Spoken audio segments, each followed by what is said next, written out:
Assalamualaikum warahmatullahi wabarakatuh.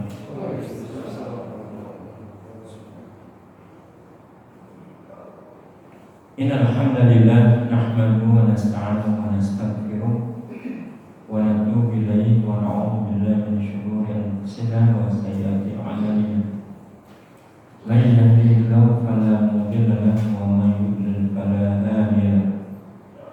Asyhadu an la ilaha illallah wahdahu la syarika lahu wa asyhadu anna Muhammadan 'abduhu wa rasuluhu la nabiyya ba'dahu. Allahumma shalli wa sallim wa barik 'ala nabiyyina Muhammad wa 'ala alihi wa sahbihi wa man tabi'ahu bi ihsan ila yaumiddin. Allahumma la sahla illa ma ja'altahu sahla wa anta taj'alul husna idza syi'ta sahla. Jamaah rahmatullah usikum wa nafsi taqwallah wa ta'atih. Faqad fazal muttaqun. Yaqulu ta'ala fi kitabil karim, a'udzu billahi minasyaitonir rajim. Ya ayyuhalladzina amanu taqullaha haqqa tuqatih wa la tamutunna illa wa antum muslimun. Syukur alhamdulillah kita kembali ke majelis pada kesempatan hari ini. Tentu ini majelis yang rutin kita laksanakan dan semoga pahalanya menjadi yang berhak kita terima di sisi Allah Subhanahu wa taala. Karena kita tahu keadaan manusia di luar sholat tidak lebih baik daripada sholat itu. Artinya kalau kita sedang berada dalam sholat itu keadaan yang paling baik dari seluruh keadaan. Sedangkan kita duduk di majelis ini lebih baik daripada keadaan selain majelis. Nah, kita bisa hitung berapa kondisi keadaan manusia di luar majelis. Kita beruntung kalau niat kita ikhlas, kita berada di majelis ilmu, itu keadaannya dengan izin Allah, Allah berkenankan kita menggapainya. Maka semaka duduk di majelis sudah sangat lebih baik, kecuali keadaan-keadaan di mana Allah Subhanahu wa taala menentukan, misalnya keadaan orang yang sedang berjihad itu jauh lebih baik, tapi suasana jihad di tempat kita memang tidak ada. Baik, jamaah Allah, kita memasuki sedikit daripada bab tentang yang mayoritas menggunakan tentang hadis Nabi yang berbunyi ada orang yang enggan dari umatnya Nabi masuk surga.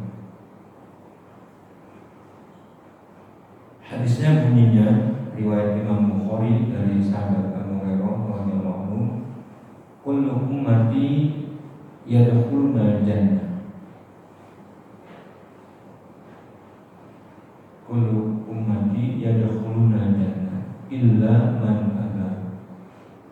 Setiap umatku pasti akan masuk surga. Kata pasti ya, karena ini dipakai untuk kepastian ini didapatkan karena sabda Nabi menggunakan fi'il mudhari yang akan datang pasti. Illa kecuali man aba, mayyaba, illa man yaba. Dalam hadis lain, kullu ummati dakhala jannah illa man aba. Ini lebih memastikan lagi pakai film maudi.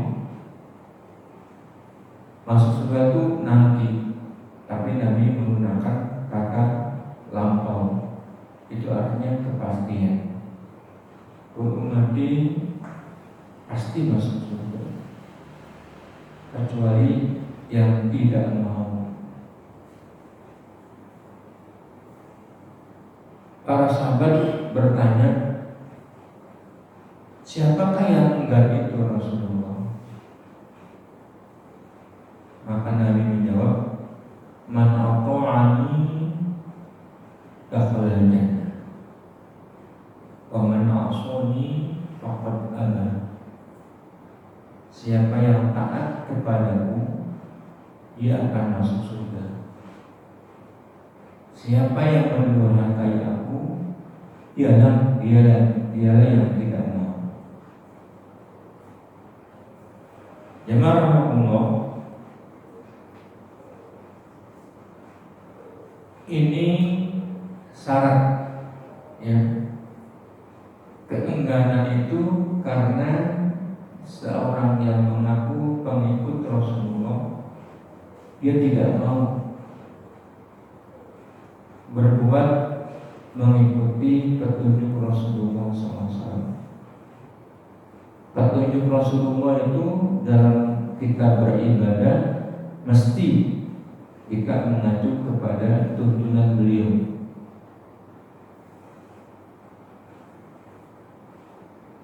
Dan berapa sih dalam hidup kita ini yang kita bersikap secara ketentuan harus mengikuti beliau? Setelah kita Islam dengan syahadatain adalah sholat, saum, zakat, saum dan haji. Itu bagi yang mampu. Maka setelah dikurangi kewajiban dengan menggunakan harta seperti zakat dan haji, maka ibadah itu hanya dengan tinggal sholat dan saum. Karena tidak semua orang bisa zakat, tidak semua orang bisa haji. Karena itu menunjukkan karunia dari Allah. Ada orang yang diberikan karunia, ada yang tidak. Maka tinggallah kewajiban itu setelah syahadatain, sholat dan puasa. Kemudian kita meninggalkan apa yang dilarang oleh Nabi. Meninggalkan dilarang itu apa? Seperti kata Imam Ghazali, seorang mestilah memiliki kelayakan moralitas. Itu ditandai dengan dia mampu mencegah dirinya meninggalkan yang haram. Ini sudah kelayakan moralitas buat seorang muslim. Kalau tidak jatuh pada yang haram, dia sudah memelihara diri. Lebih meningkat lagi kalau dia mampu meninggalkan yang syubhat. Tidak haram, tapi dianjurkan oleh syariat meninggalkan yang syubhat.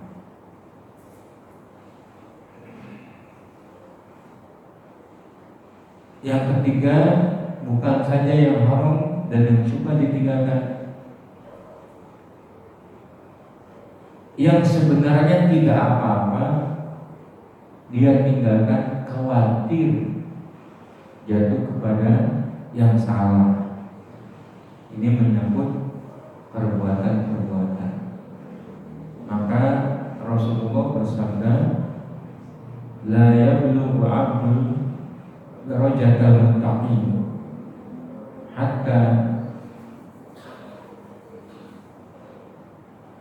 hatta taraka ma la ba'sa bihi makhafatan an yakuna ba'sa bihi.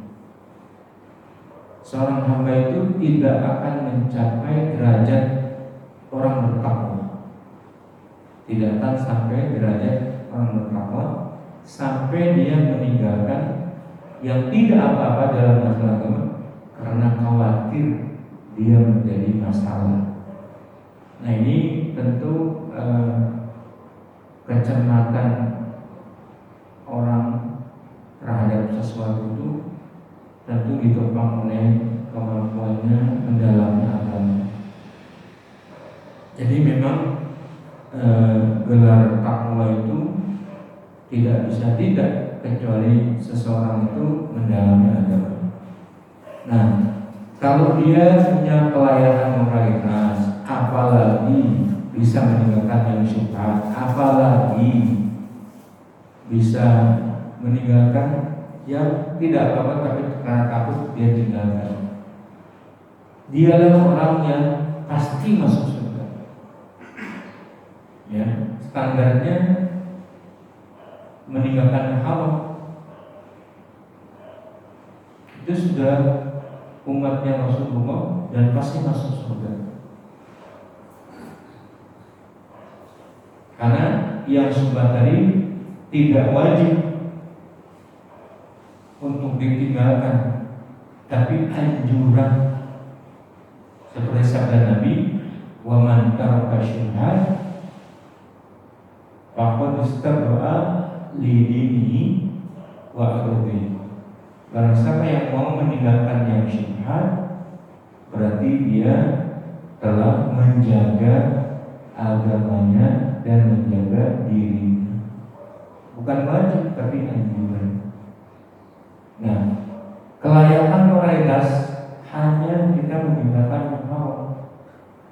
Meninggalkan yang haram itu sesuatu yang dilarang oleh Nabi, oleh Allah, oleh Nabi, itu jadi haram. Dan tidak mengerjakan yang wajib juga haram. Ya, bukan saja kita misalnya kalau itu adalah minum khamar, bukan sekedar larangan minum khamar itu, tapi kita meninggalkan sholat, meninggalkan puasa itu juga termasuk haram. Jadi yang disebut haram itu adalah memang itu barang tidak boleh disentuh atau perbuatan tidak boleh dikerjakan, termasuk perbuatan wajib yang kita harus kerjakan, kita tidak kerjakan itu haram. Nah, kita bisa bayangkan betapa kelayakan moralitas ini mengantarkan si pelakunya masuk ke dalam surga, dan dia termasuk umat Rasulullah SAW. Ini adalah hadis untuk orang yang masuk surga langsung, baik tanpa hisab atau dengan hisab, tidak tersentuh api neraka sama sekali. Karena qul ummati dakhala jannah.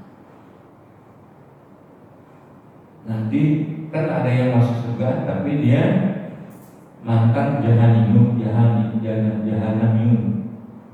ya, itu enggak yang termasuk disebut oleh Nabi. Kalau masuk surga setelah dicuci dulu di neraka, ya itu memang umat Nabi Muhammad SAW. Nah, ini umat Nabi Muhammad yang masuk surga langsung. Apa syaratnya?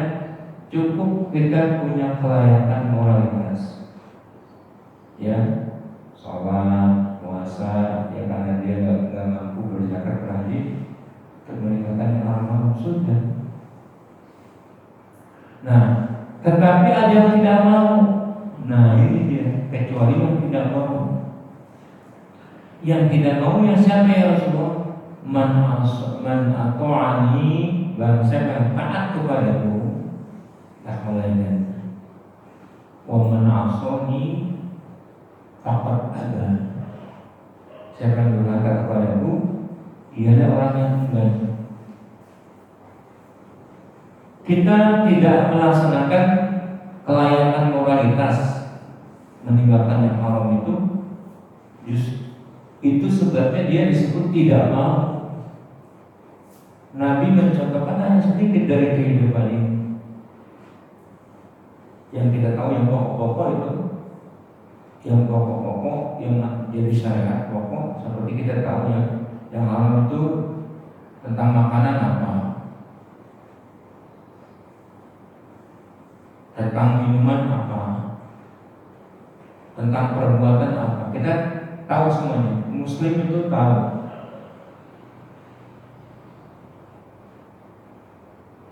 Harus tahu. Kalau tidak tahu ya termasuk nanti nyerempet jadi yang enggan. Keengganan kita ditandai di dunia ini dengan kita mau enggak mengetahui yang haram-haram itu. Yang pokok-pokok yang wajib harus kita kerjakan. Kalau kita tinggalkan, jatuhnya kita berbuat yang haram, apalagi mengerjakan yang dilarang. Jadi syariat Islam itu kalau menyangkut ibadah kepada Allah maupun Islam itu hanya 3: syahadatain, sholat dan puasa. Itu rukun Islam.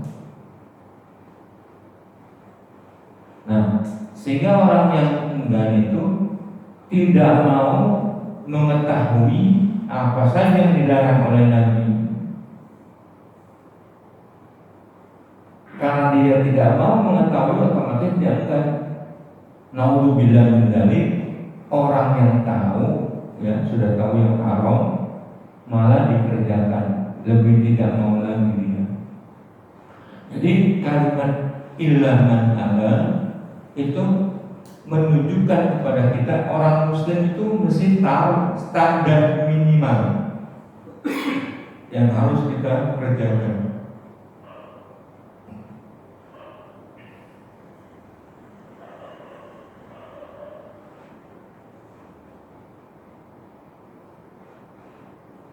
Ada sebuah kisah diriwayatkan Fudail bin Iyad. Pada hari kiamat dunia akan didatangkan dalam rupa seorang nenek beruban. Seorang nenek beruban, berkulit biru, dengan taring menonjol dan rupa menjijikkan. Dia mendekati seluruh makhluk. Maka ada yang bertanya, kenapa kamu sekalian kepada wanita ini?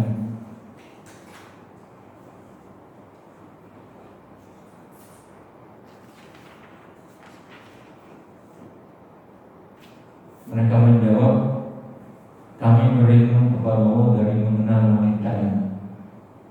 Jadi jawaban orang pada kiamat, amit-amit dan biasanya amit-amit sampai kenal sama wanita ini, ya. Beruban, berkulit biru, dengan taring menonjol, mendekati seluruh makhluk. Amit-amit kata orang kalau sampai kenal, mereka berlindung kepada Allah. Maka dikatakan inilah dunia yang dulu diperebutkan oleh kalian semuanya. Gara-gara ia, kamu sekalian telah memutuskan tali persaudaraan. Banyak ya, disebabkan urusan dunia, saudara itu jadi putus. Bahkan ada anak menggugat ibunya, bahkan ada anak yang menggugat bapaknya karena urusan dunia itu. Sampai bapaknya dilaporkan, sampai ibunya diajukan ke pengadilan. Itu semata karena dunia yang semua itu akan ditinggalkan. Kalau mereka berpikir akhirat sebentar saja, sudah dilupakan itu. banyak orang karena dosa dunia memutuskan tali persaudaraan. Padahal kita itu disuruh menyambung, mempertahankannya dan menyambung. Kalau persaudaraan itu pernah retak, karena pasti retaknya karena dunia. Kita disuruh sambung.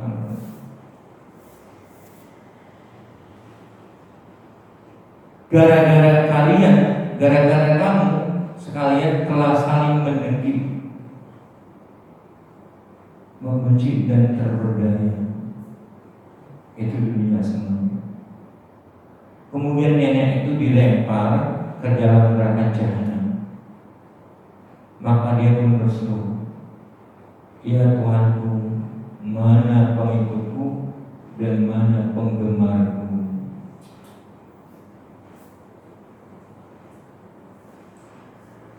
Kemudian Allah menutup firman-Nya dengan mengatakan, gabungkan dengannya para pengikut dan penggemarnya, yaitu orang yang karena dunia sampai merusak silaturahmi, sampai menengki, sampai membenci, semua gara-gara dunia. Nah, kita diajarkan oleh Islam kalau membencinya karena Allah, kalau mencintainya karena Allah.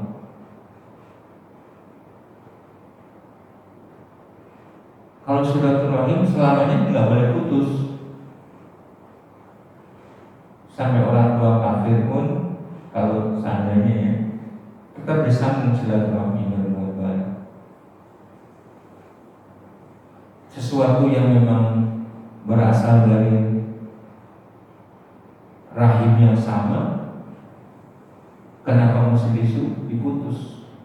Maka silaturahim, ya, menyambung silaturahim, hubungan kekerabatan itu menempati urutan yang paling utama dalam pergaulan sesama manusia.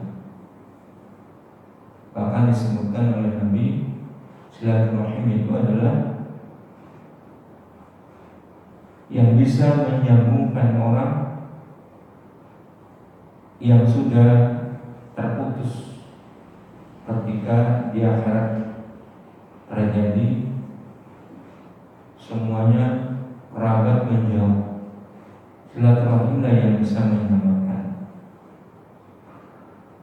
Nah, jamaah Allah, jadi disebabkan dunia terjadilah silaturahim putus. Nah, dalam hal ini diisyaratkan oleh hadis, apalagi disebabkan dunia kita tidak melaksanakan sholat, tidak melaksanakan puasa. Ini lebih berbahaya. Tetapi orang mungkin saja sholat dipeliharanya, puasanya rajin, tapi hubungan kerabatannya retak.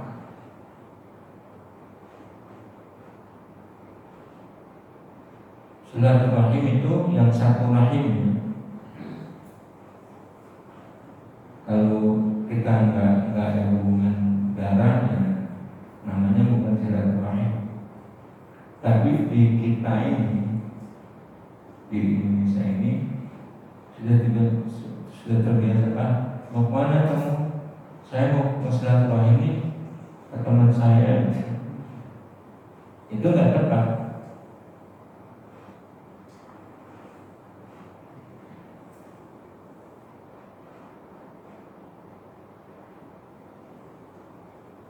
Silaturahim kepada kerabat, kepada teman-teman yang tidak ada hubungan kerabatan, namanya ziarah. Nah, kita ziarah diartikan ziarah kubur aja. Padahal Imam Syafi'i, Imam Ahmad itu sering berziarah masing-masing. Kadang Imam Syafi'i mengunjungi Imam Ahmad, kadang Imam Ahmad itu disebut ziarah. Coba kita gunakan hari kemana kamu? Saya berziarah nih. Kemana? Bulan dianggap kamu teman kamu sudah mati. Nah ini istilah yang salah. Tapi di masyarakat kita itu sudah umumnya. Tapi kita gunakan yang sesuai dengan bimbingan syariat. Karena silaturahim, namanya juga rahim, hubungan rahim. Ya, sila itu menyambung, rahim itu kerabatan yang satu rahim. Kalau tidak seibu, ya sekakek, ya sebuyut, itu satu rahim dari buyut. Kalau masih diingat itu silaturahim di sana. Kepada sahabat-sahabat ya kita berziarah kalau memelihara hubungan sesama muslim, atau lebih tepatnya setelah ziarah tingkat lagi ukhuwah, menyambung ukhuwah, persaudaraan sesama muslim. Demikianlah poin hadis Nabi yang menjelaskan setiap umat Muhammad masuk surga kecuali Muhammad. Nah, umat Muhammad yang tadi enggak itu, kalau orang misalnya tidak batal akidahnya, Islamnya, tapi melanggar yang haram-haram, dia mengerjakan yang haram-haram, terus katakanlah meninggal dunia tidak diampuni oleh Allah atau tidak sempat taubat, dia masih peluang masuk surga, tapi tidak langsung. Itu namanya umat Muhammad juga ada banyak.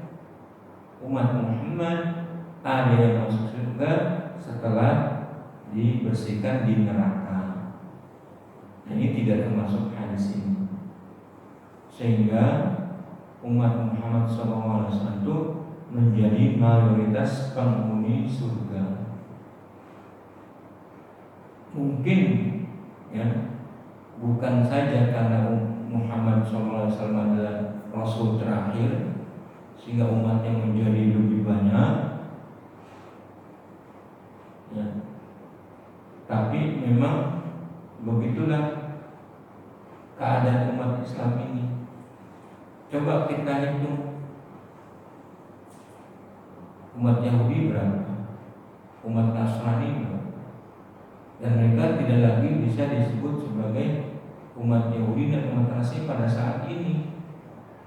Yang jelas umat Yahudi dan umat Nasrani saat Rasulullah sudah datang mereka disebut kafir karena tidak beriman kepada Muhammad SAW.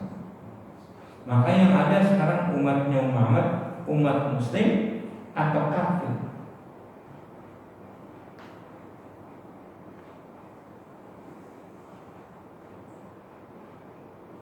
Umat Muslim yang akan mendapat jaminan masuk surga atau orang kafir.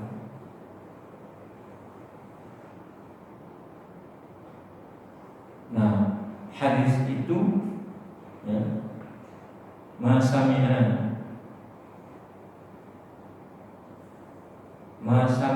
rajulin bi risalati Yahudiyan atau Nasraniyan semalam yu'minu karena min ashabillah. Tidak ada satu umat pun, baik dia Yahudi atau Nasrani, yang mendengar aku diutus oleh Allah kemudian dia tidak beriman kecuali penghuni surga, penghuni neraka. Nah ini umat Nasrani, umat Yahudi saya udah sedikit dan dia masuk neraka. Nah sehingga umat Muhammad belum umat yang terbanyak. Yang sisanya ya ada umat Nasrani di zaman Nabi Isa, ada umat yang di zaman Nabi Musa, atau umat-umat yang lain dengan keimanannya, dan itu cuma sedikit.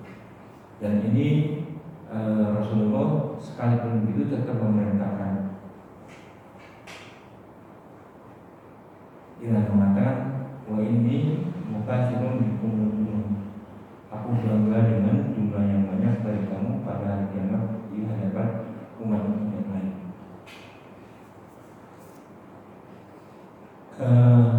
Kita sambung sedikit pada bab berikutnya. Para pemimpin terancam neraka.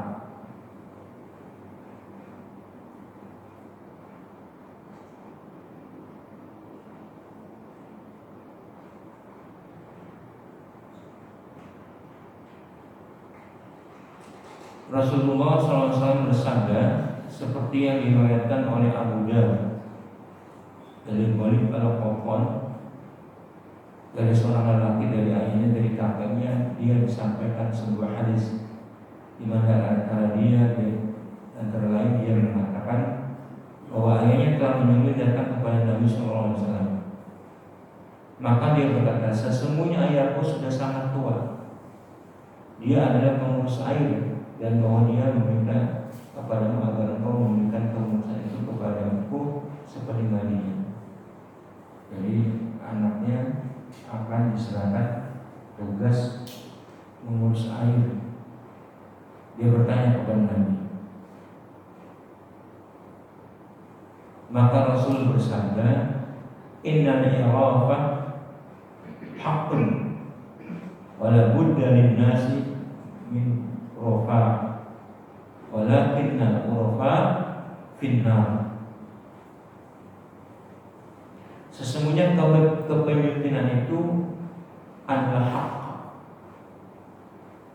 dan masyarakat itu harus punya para pemimpin. Tetapi para pemimpin itu adalah diancam neraka. Pemimpin seperti misalnya ngurus RT, ngurus RW, atau misalnya mengurusi bagian air, bagian apa saja yang dimana dia menguasai dibanding oleh masyarakat, dia menanggung masyarakat sekitar. Itu namanya pemimpin, irofah. Nah, pemimpin itu oleh Nabi dikatakan diancam neraka. Karena mengapa diancam neraka? Karena dia menanggung sekian banyak nyawa, di mana pemimpin itu akan ditanya sebelum kesalahan anak buahnya diadili. Kullukum ra'in wa kullukum mas'ulun 'an ra'iyati wa rajulun ra'in wa huwa mas'ulun 'an ra'iyati baiti. Setiap kali pemimpin dan setiap pemimpin akan diminta pertanggungjawaban. Seorang suami ada pemimpin dan dia akan diminta tanggung jawab tentang keluarganya. Itu pemimpin sangat berat. Dalam sebuah hadis lainnya, kisah kaum Hawazin, Rasulullah bersabda, "Irji'u hatta yanfa'ilaina urfa'ukum amrukum." Suku Hawazin itu satu suku yang masuk Islam, karena meminta keringanan untuk sholat di Madinah karena jauh. Coba beri keringanan kepada kami. Salah satu pesannya Nabi itu minta angkat sholat yang menjadi imam orang yang paling tua. Nah, ini yang disarankan ahli hadis ya. Imam yang diangkat yang paling tua. Kenapa? Karena di suku Hawazin baru masuk Islam bersama-sama, maka nggak ada yang level tinggi dari segi ilmunya. Nah, kalau levelnya sama semuanya, nggak ada yang paling tua diangkat. Tapi kalau dalam keadaan normal, mengangkat imam itu ada hadis yang lain yang lebih umum. Yang paling baik bacaan Qurannya, kalau bacanya sama, yang paling ngerti sunnah. Kalau yang sama sunnahnya, yang paling dahulu hijrahnya masuk Islamnya. Baru yang keempat, kalau sama semuanya, yang paling tua. mereka di musola, di masjid yang tua, sampai sudah nggak bisa menyebut huruf-huruf dengan benar, itu tetap dari. Nah ini Nabi berpesan kepada suku Hajir, irja'u hatta yarfa'u ilaina urafa'akum, pulanglah kamu sekalian sehingga urusan kamu dilaporkan kepada kami oleh para pemimpin kamu. Jadi memang kepemimpinan itu sangat ditekankan oleh Islam dan dia menjadi syarat berkeberlangsungan keberagamaan dan kepemimpinan.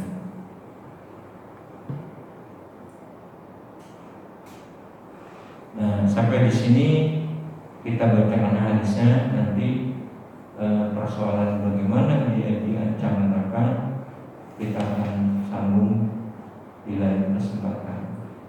Wallahu a'lam bishawab. Demikian yang bisa saya sampaikan. Kita ada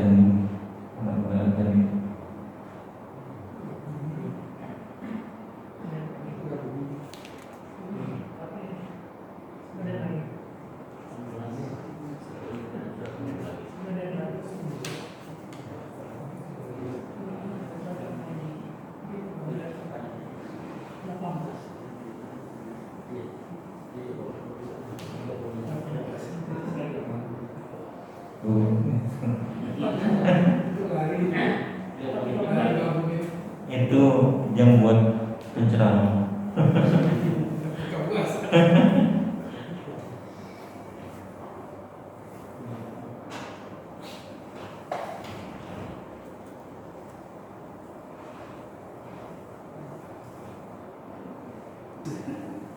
Assalamualaikum warahmatullahi Waalaikumsalam. wabarakatuh. Ilustrasi ini adalah sama. Ilustrasi pertama adalah ada orang yang kita kenal baik, tapi ada satu perbuatannya yang menurut kita terlarang. Katakanlah dia masih Kristen meninggal.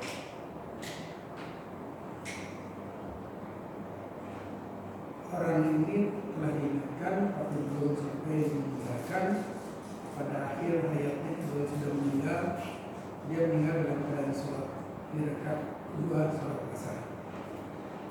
Ilustrasi yang kedua adalah orang yang baru, yang bukan hanya dia sahadat, sholat, puasa, dan kita tahu benar baik dia selalu meninggalkan hal yang diharamkan.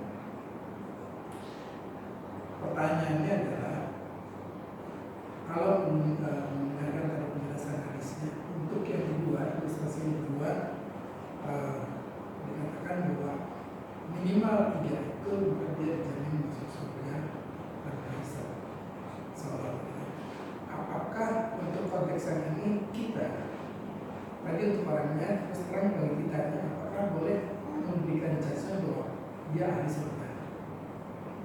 Sementara untuk ilustrasi yang pertama, yang masih tanda tanya, saya mau penjelasan juga apakah dengan orang yang meninggal saat sholat, walaupun kita tahu dia dimuliakan semuanya yang haram, apakah dia tetap harus masuk neraka dulu? Dan saya sering dengar bahwa untuk orang-orang yang masih melakukan hal yang diharamkan, kita tetap tidak boleh menjudge bahwa dia ahli neraka, karena kita tidak tahu bagaimana ketika nyawa sebelum sampai ke neraka. Itu barangkali Ustaz. Terima kasih. Assalamualaikum.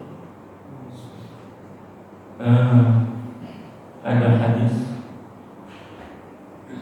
innamal a'malu bil khawatim. Sesungguhnya amal itu dihitung pada penghujungnya. Orang bolehlah bermaksiat, tidak mengerjakan kewajiban Islam, tidak meninggalkan yang haram. Tapi kalau di ujung akhir hidupnya dia melaksanakan sholat, apalagi sampai meninggal dalam keadaan sholat, ketahuilah dia itu ditakdirkan oleh Allah dengan husnul khotimah, udah kita nggak pernah menghitung lagi yang di belakang apa yang kerjakannya. Buktinya akhir hidupnya adalah endingnya sangat bagus. Ya, jadi innamal a'malu bil khawatim. Terus ilustrasi yang berikutnya, orang meninggalkan yang haram, udah bagus sekali, tapi dia meninggalnya nggak seperti itu, biasa saja. Ini pun kita melihatnya kepada amal-amal dia yang lalu.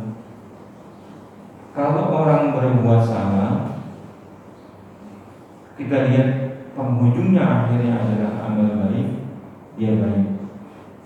Kalau orang berbuat baik selama hidupnya, meninggalnya biasanya itu juga harus dianggap baik.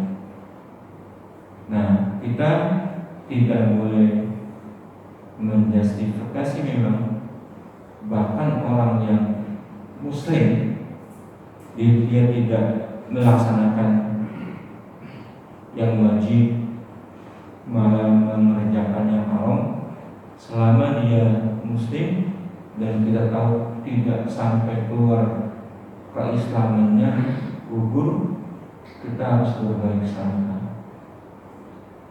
Kita tidak mengatakan bahwa ini dia nggak sholat, dia pasti masuk neraka. Kita tidak bodoh, karena hanya Allah yang tahu. Mungkin orang meninggal tidak ada tanda-tandanya husnul khotimah. Husnul khotimah itu kan bagi yang bersangkutan udah menyangkut ketentuan Allah.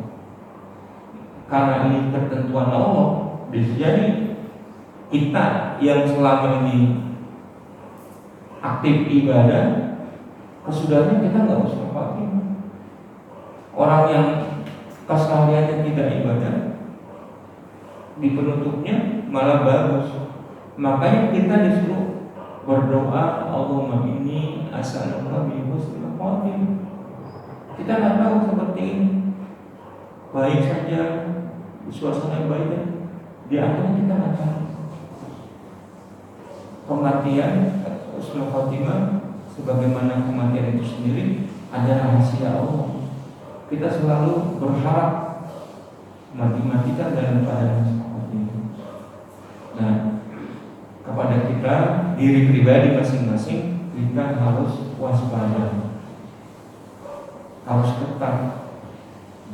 Kita harus mempertahankan diri, waspada diri.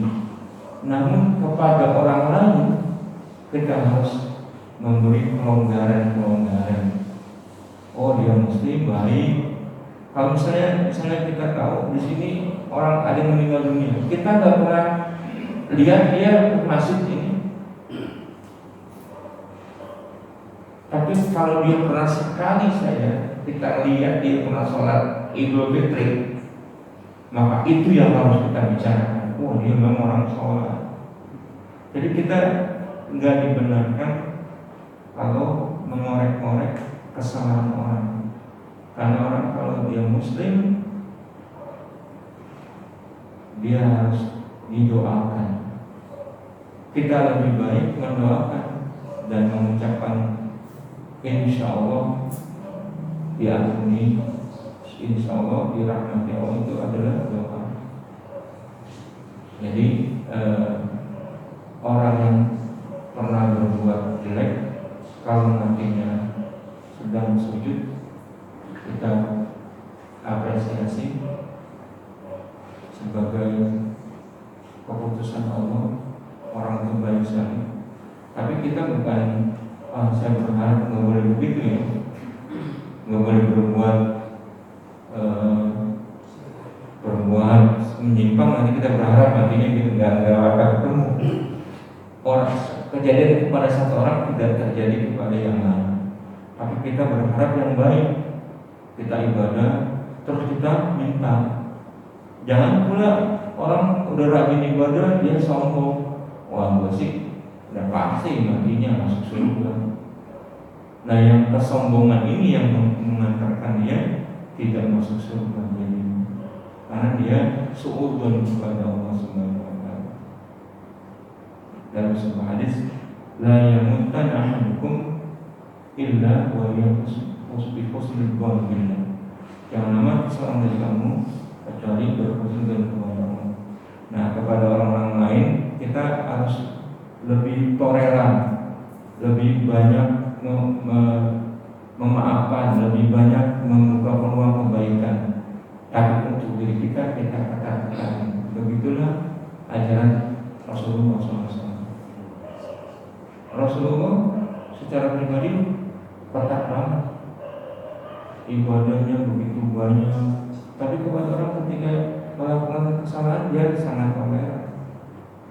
Jangan mentang-mentang kita sudah ibadah tinggi, kepada orang yang kita harus tuntut melakukan yang sama, terus menjustifikasi kamu begini. Enggak, itu bukan ajaran Rasulullah. Semua ini bid'ah, ini salah, bahaya.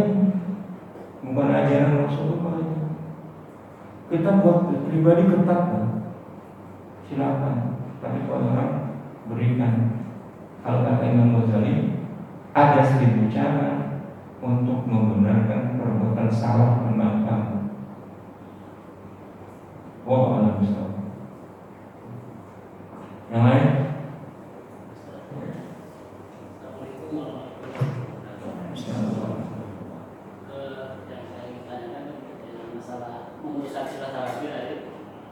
Ada yang ngajak dari saya punya di kampung, punya tetangga, selalu memiliki masalah sama ibu saya.